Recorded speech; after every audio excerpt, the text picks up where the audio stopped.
Parce que l'art et la culture innovent aussi loin des villes, le magazine Champs Libres explore les initiatives étonnantes au cœur des campagnes de la Nouvelle-Aquitaine. Focus sur la gare de Carlu, transformée en musée Robert Doisneau.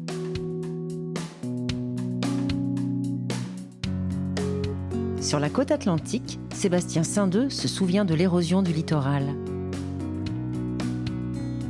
Depuis le Médoc, le festival Perform nous emmène au bout du monde en compagnie d'artistes radicaux. Rencontre en Corrèze avec le rock massif et central du trio Brahma.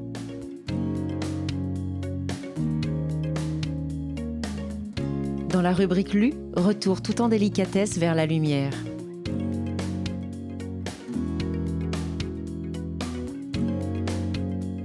Silence, on tourne dans le petit village d'Ascq en Gironde. Ça va faire du bruit et c'est notre grand format. Champs libres, loin des villes, le magazine des arts et de la culture en Nouvelle-Aquitaine, ça commence.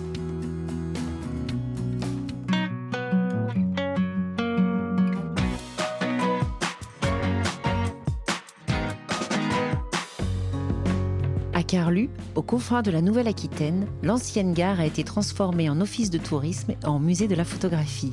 Son nom, la gare Robert Doisneau, ne doit rien au hasard. En témoigne la longue histoire d'amour entre le photographe à la renommée mondiale et ce petit coin de Dordogne. Au départ de ce projet un peu fou, une photographie de Doisneau découverte presque par hasard. On va commencer par regarder une photo qui est très importante pour la gare. Donc Robert Doisneau, il était en vacances en Dordogne quand il a appris le début de la Seconde Guerre mondiale. La photographie qui a mis la puce à l'oreille aux élus pour monter ce projet, c'est la photographie du quai de la gare de Carlu, qui a été prise le 15 août 1939. Robert Doisneau, donc il faut savoir que dans ses premiers voyages en Dordogne, c'était vraiment des photos de vacances. En fait, il venait ici pour passer des vacances.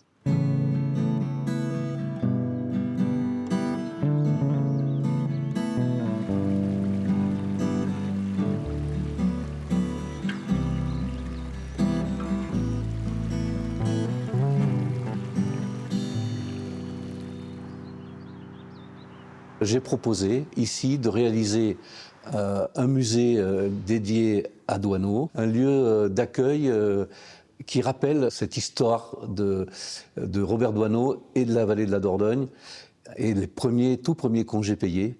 Donc c'est aussi la naissance de l'industrie touristique dont on vit en Périgord très largement aujourd'hui. Quand j'ai décidé de réaliser un musée Doisneau, il fallait prendre contact avec les filles de Robert Doisneau qui gèrent un capital photographique d'1 demi-million de négatifs. Le pionnier qui est allé le rencontrer, c'est Romain Bondonneau.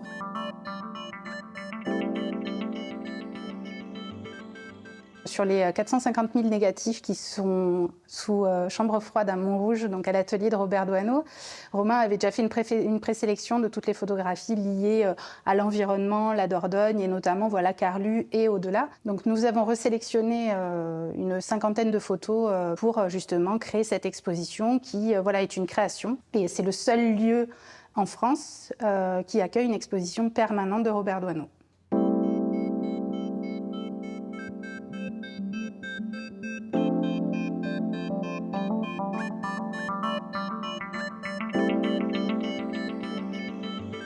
Il était très amoureux de cette vallée de la Dordogne, grand amateur de canoë. On voit des tentes de camping, c'est le camping qu'on appelle aujourd'hui sauvage. Aucune structure n'existait en Dordogne à l'époque. Il n'y avait pas de loueur, il n'y avait aucune organisation touristique ici. Si vous vouliez aller sur l'eau, il fallait soit prendre une barque, louer une barque à un paysan du coin, comme ça, là, les barques on appelle des gabaros. Et ces gabaros, c'est des gabaros des pêcheurs sur la rivière. Il y avait beaucoup de pêcheurs professionnels. Mais à l'époque, la Dordogne n'était encore pas visitée. Ils étaient les tout premiers touristes et ils ont été des pionniers. Et il aimait venir à ses congés du mois d'août, puisqu'il travaillait au début aux usines Renault. Il a sillonné la vallée de la Dordogne et fait des rencontres formidables dans le territoire. Et il a gardé des amitiés indéfectibles ici. L'autre axe que l'on a développé, c'est la vie rurale, telle que l'a connue Robert Doisneau, la vie dans nos campagnes. Il a participé à notre vie collective et notre vie rurale de l'époque.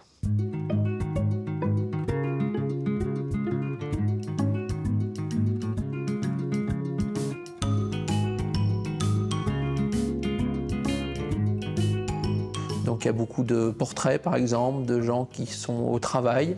D'ailleurs, Doisneau se pensait lui-même comme un artisan au travail, très modestement. Hein. Ce n'est qu'à la fin de sa vie qu'il a connu la gloire, mais en fait, voilà, c'est quelqu'un qui se considérait comme un artisan parmi les autres. Il incarne vraiment un regard humaniste sur la société.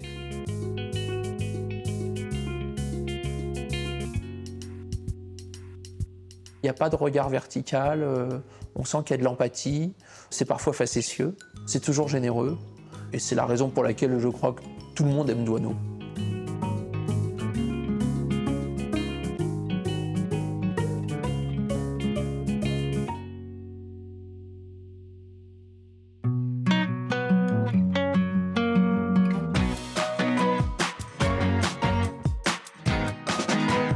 Avec la rubrique Vue, découvrez l'univers d'un photographe. La montagne qui marche. Derrière ce titre énigmatique, le regard de Sébastien Saindeux qui, inlassablement, photographie l'érosion du littoral. Tout commence en 2018 à la faveur d'une commande centrée sur et autour de Soulac, dans le Médoc. J'avais carte blanche pour suivre les travaux de réensablement, mais aussi pour donner à voir l'identité de la dune au sens large. Ses habitants, ses touristes de passage, sa faune, sa flore et même ses fouilles archéologiques. Sa commande achevée, le photojournaliste décide de poursuivre sa quête documentaire bien au-delà de la pointe du Médoc. Ce sera la façade atlantique, son terrain de jeu favori, de l'île de Ré jusqu'au Pays Basque. J'aime travailler sur une amplitude géographique large, précise celui qui se définit comme un expérimentateur, un touche-à-tout. En témoignent ces clichés aux esthétiques multiples, réalisés aussi bien en numérique qu'en argentique, à l'appareil jetable rudimentaire ou au sténopé en noir et blanc. Mais toujours avec le même fil rouge, la fragilité et la poésie du littoral.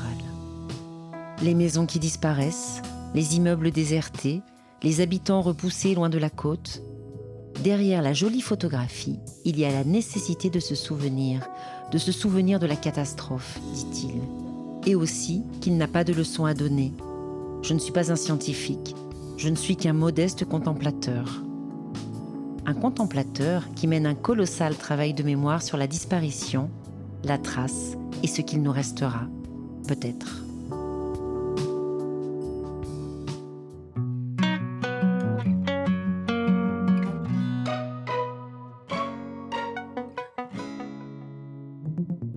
Depuis le Médoc, connexion immédiate avec le monde en compagnie du Festival Perform.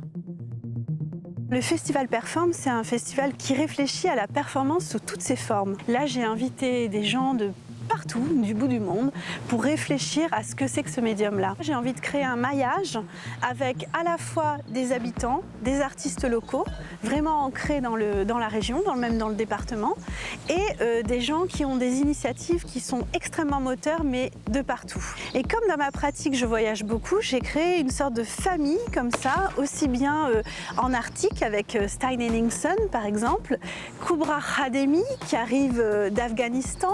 On est vraiment sur des profils comme ça qui permettent de recréer du lien. Ce qui est intéressant, c'est que quand Kubra Khademi grimpe aux arbres sur le domaine de Nodris, en Médoc, et que là, elle dit à tout le monde, c'est un rêve d'enfance parce que je n'ai jamais pu grimper aux arbres, parce qu'en tant que femme, grimper aux arbres me ferait perdre ma virginité, donc c'est interdit en fait, de là où je viens. C'est hyper intéressant pour nous qui vivons en ruralité et enfin moi c'est la première chose que je faisais petite.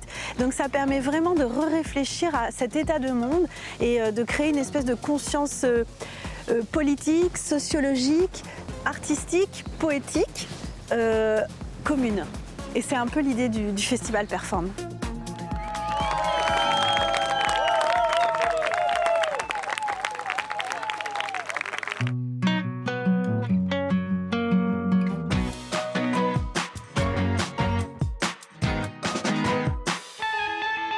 Guitare, vielle à roue, batterie, percussion, voix, c'est avec ces quelques ingrédients que le groupe Brahma invente un rock décomplexé, nourri de traditions occitanes. Depuis la campagne corrézienne, plongé dans un univers sonore et linguistique aussi riche que passionnant. Brahma, c'est un groupe de rock psychédélique. On aime bien dire qu'on fait du rock massif et central. Du rock inspiré de musique traditionnelle. Musique traditionnelle du Massif central, voilà. Musique populaire. On pourrait dire que c'est de la dance rock occitane, peut-être.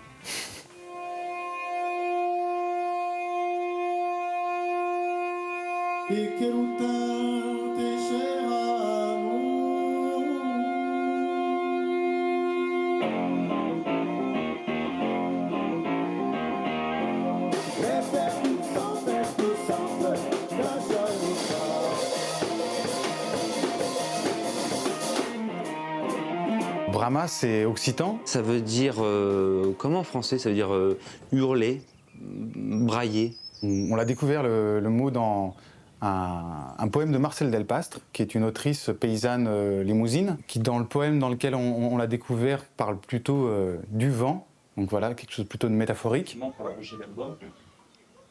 Ah oui, avec le pic qui est là-bas. D'accord. Ça sent bon là. Nous, on s'est intéressé à l'occitan pour sa portée poétique et parce que on avait cette recherche vraiment du quotidien fantasmé. C'est une langue qui nous a fascinés. C'est pas venu pour une raison politique, par exemple. C'était pas du tout pour porter un étendard ou quelque chose. Avec l'humidité encore, ça peut. C'était assez naturel parce que autour de moi, il y avait encore des gens qui parlaient occitan, en Corrèze. C'est une langue qui est chantante, plus que je trouve que le français ou même l'anglais d'ailleurs. Paolo et Simon, ils sont rapidement passés à l'occitan parce qu'en fait, comme moi, ça leur plaisait que cette langue soit aussi facilement chantable.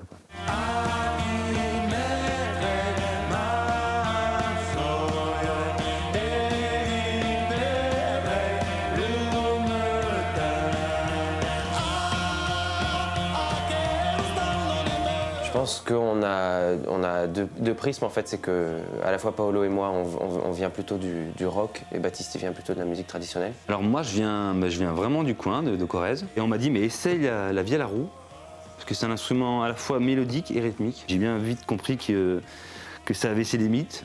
J'ai acheté des petites babioles là qui font du son plus grave et voilà, je fais du rock avec de la vielle à roue, quoi. Et finalement, Baptiste, qui a grandi dans cette tradition ici, avait le plus envie de creuser le côté rock, quoi. Donc peut-être qu'on avait envie de faire une rencontre. J'aime me dire qu'en fait on est un groupe de rock classique finalement, avec une batterie, une guitare et une basse. Ma venue en Corrèze, c'était évidemment pour me rapprocher du collectif, pour me rapprocher des deux autres. Il faut peut-être pas le dire, faut peut-être que ça reste secret, mais en fait il se passe beaucoup de choses ici. C'est chez moi, donc je me sens bien ici en fait. Je me vois pas être ailleurs en fait, simplement.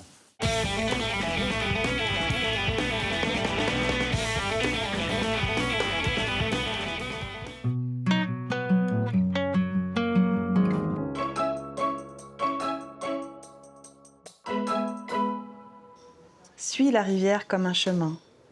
Commence au rocher, distinct et solide. Passe entre les arbres, sentinelle. Avance encore. Au-delà du voile bleu est un lieu magique, à la frontière du visible. J'ai choisi de présenter ce livre parce que j'aime déjà beaucoup le concept des éditions Apéron. C'est des éditions qui sont pas très loin de chez nous et qui ont vraiment cette posture de valoriser l'art poétique. Vers la lumière, c'est le temps qui file, qui défile. Et donc il y a toute cette écriture qui se déroule tout au long du livre. C'est à la fois pouvoir toucher justement le côté sensible de la nature et puis de ce parcours de vie. Lindsay Cox-Harris, c'est une Anglaise qui habite vers la Charente-Limousine, qui a vraiment adopté le territoire ici et qui a réussi à le sublimer.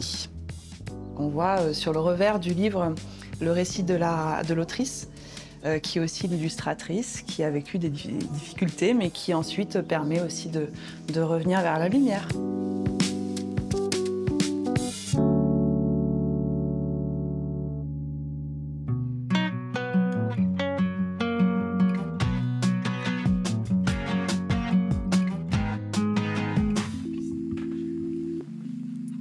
Depuis 20 ans, l'association d'Ask et d'ailleurs organise les rencontres de l'image et du son, un week-end où tout à chacun, de 7 à 77 ans, peut s'initier aux joies du court-métrage de fiction.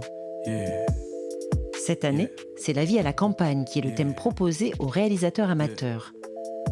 Je rappe pour ma maison de campagne, pour ma vie idéale. Au bord de la Dordogne, j'observe les cigognes. Elles sont où les cigognes? Et ouais, y a pas de cigognes. Donc bonjour à tous, vous allez partir en écriture de vos films, et puis ensuite les tourner, et puis ensuite les monter. Pierre, il va vous distribuer des petites images à insérer dans votre film, c'est une contrainte. On a décidé de vous imposer des images d'animaux qui ont envahi des villes. Est-ce qu'il y a du son avec? Non, l'idée c'est qu'on vous laisse que l'image. Après, si vous voulez absolument le son, je peux essayer d'aller le retrouver. Dans votre film, à un moment, on doit voir cette image. On peut faire quelque chose en huis clos dans un salon de coiffure. Excellent, on est bien. Donc là, c'est découverte du salon de coiffure. En gros, on est dans le salon, il y a des discussions. Il y a des discussions sur la campagne. Qu'on est à la campagne. Ouais, nous on habite déjà à la campagne, il y a plein de gens qui arrivent des villes. Ouais, voilà. Ils sont Est-ce que la coiffeuse et la cliente ou le client peuvent se battre sur genre pain au chocolat ou chocolatine? Oh, génial! Excellent! Les RIS, les rencontres de l'image et du son, sont un concentré de tout ce qu'on fait d'habitude, c'est-à-dire qu'on travaille avec des gens pour qu'ils créent leur histoire, qu'ils filment leur histoire, qu'ils inventent leur histoire. C'est un truc qu'on a imaginé à quelques-uns il y a 20 ans. Les gens viennent avec l'envie de s'amuser, de tourner des films un peu rigolos, et puis aussi de partager les savoir-faire audiovisuels avec les enfants. C'est pour ça qu'on fait ça, c'est pour leur apprendre à manipuler ces outils audiovisuels. Pour qu'on réussisse un film en si peu de temps, il faut qu'on soit simple, impactant et dans le présent. Je crois qu'il faut vraiment l'inclure, la vidéo, dans le film.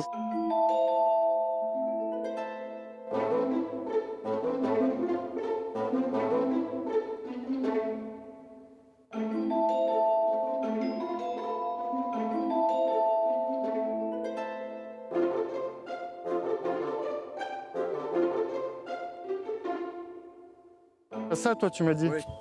Deux mains qui prennent une brique, d'une pelle dans un tas de sable. Donne-moi l'accès au... Et après, tu peux dire... Allez, on y va? On le tourne? Attention, silence, plateau, moteur, ça tourne. Action. Alors monsieur, je peux vous proposer quelque chose? Thé, café, chocolatine? Une chocolatine. Mais qu'est-ce que vous me dites encore? Oh là là. Une chocolatine? La petite viennoiserie avec une barre de chocolat à l'intérieur qu'on trouve dans toutes les bonnes boulangeries de France. Ah d'accord, bah moi je dis pain au chocolat. Et ben faites comme vous voulez. C'est tout. Faites comme vous voulez, c'est bien parisien ça. Ok. Pour une fois, il a bien dit. Nickel. Jeter dans le fond, Basile, d'accord? Donc il faut que tu réagisses à... Mon grand participe depuis des années à ce week-end en fait culturel, qui est hyper intéressant pour eux. Donc du coup, ma fille, cette année, le fait aussi. Donc je me sens investie d'ouvrir mon jardin et ma maison pour qu'ils puissent faire leur passion, en fait. D'accord. On va essayer de le faire 3 fois. Donc on va faire exactement les mêmes dialogues. Toujours le même dialogue. Je rappelle, on fait silence, ça tourne, action. On commence à parler au moment de l'action. En fait, on a choisi le thème de... On habite déjà à la campagne parce que on a connu une pandémie qui a modifié les habitudes de vie de certaines personnes. Donc il y a un certain attrait nouveau pour la campagne. On voit des nouvelles personnes arriver, ce qui est très bien. Mais c'était un petit clin d'œil, dire on était déjà là. On ne découvre pas la campagne, on y était déjà. On va voir quelle vision ils arrivent à fabriquer avec leurs outils audiovisuels de ce thème du retour vers la campagne pour s'y réfugier, puisque les villes deviennent invivables. Hébert et Louis vont aller faire les repérages à l'intérieur. D'accord? Et pour l'instant, on me pose la question avant de rentrer. Comme ça, on évite qu'il y ait 10 enfants qui se précipitent en même temps dans la cuisine. Ok? Ok. Yes. Oh, cool.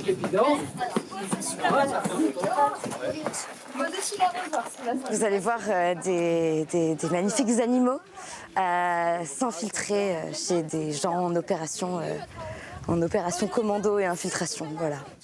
Yanni, ton aigle, il faut qu'il ait assez souvent les ailes dépliées pour qu'on voit que c'est un aigle. Ouais. Je suis née dans ce village et donc je fais les Ries depuis mes 6-7 ans. J'ai jamais arrêté, j'ai pas loupé une année. Vos deux guides, c'est vous qui emmenez les autres animaux dans la maison. Visite de la maison, prise 2. Action!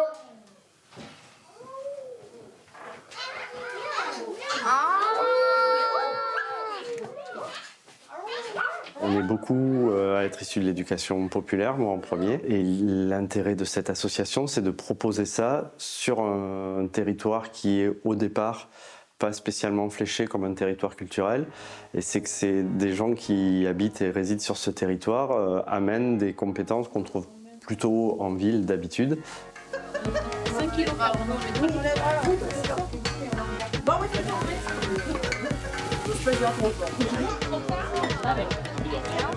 L'avantage d'être à la campagne, c'est que quand même là sur une manifestation comme celle de ce week-end, on travaille avec les autres associations locales, on utilise leur matériel, il y a un réseau qui est constitué, qui est connu. Les habitants nous prêtent leur maison pour tourner des scènes. Vous avez vu Madame le maire du village, elle est en cuisine, elle pèle des patates. Je suis bénévole sur cette manifestation parce que j'ai commencé par être bénévole dans les associations de mon village avant d'être maire. Et je pense qu'on est convaincu par l'intérêt général d'une façon ou d'une autre et qu'on la met au service de différentes façons.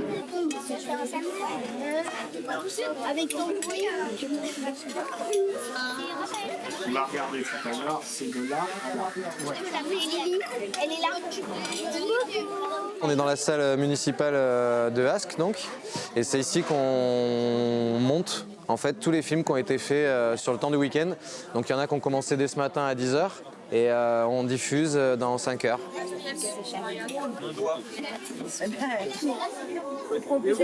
C'est presque prêt, un petit coup d'étalonnage et on est bon.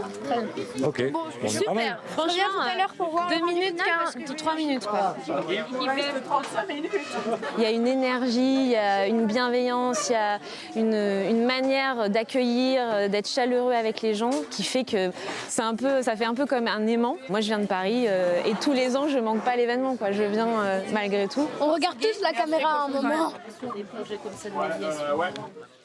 Moi je comprends qu'il soit parti. Il se passe jamais rien à la campagne. Mais vous voulez quoi? Qu'un cerf vienne se faire coiffer ici? Elle est bonne.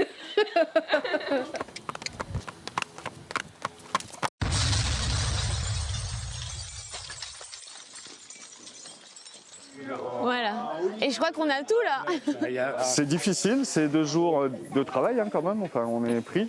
Mais il y a l'ambiance, il y a les gens, il y a des rencontres aussi. Non, c'est chouette et c'est pour ça qu'on y revient. Et je ne suis pas le seul. Accueillir ce genre de manifestation, c'est effectivement une fierté, mais même un honneur.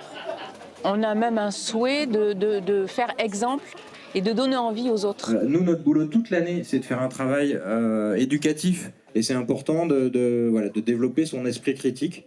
Le thème, c'était Silence, on vit déjà à la campagne. Ce rapport à la ruralité, il est important pour nous. Voilà. On va découvrir le premier film Ascq News.